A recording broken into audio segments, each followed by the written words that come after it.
Qudus. Ey samoviy dillarning dunyodagi beshigi.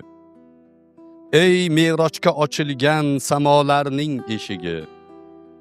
Ayni Masjidul Aqso, ayni tavhid qubbasi, sahoba-i kiromning namozda ilk qiblasi. Ey javhari muborak, ulug' Masjidul Aqso,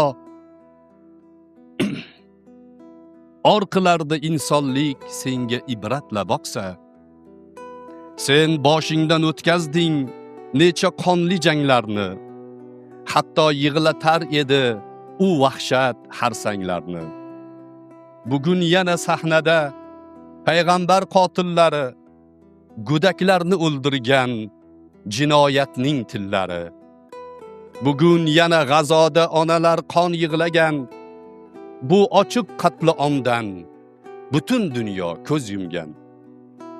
Bugun cho'qqiga chiqdi zulmning ziyodasi, yana taxtada shular sionist piyodasi.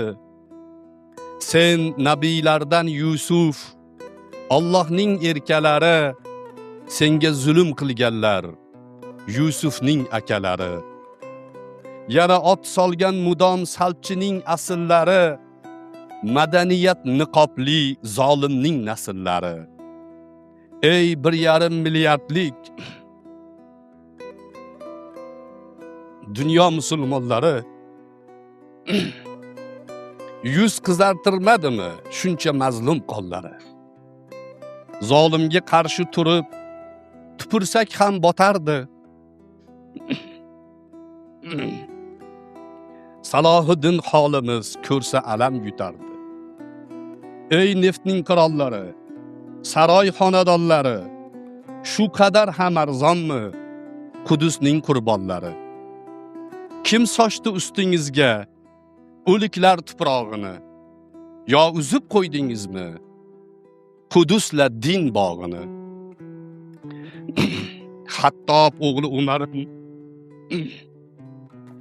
adolatni sevardi. Sizni bu holda ko'rsa qasringizga ko'mardi. Ey mahsharga ishongan dunyo musulmonlari, ko'zingni och, tik turgin.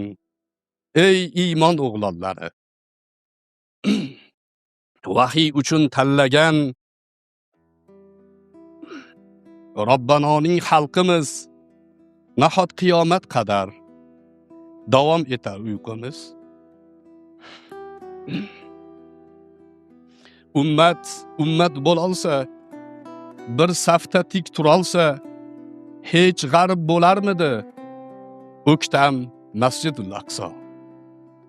Ey samoviy dillarning dunyodagi beshigi, nima desalar desin, sensan najot eshigi.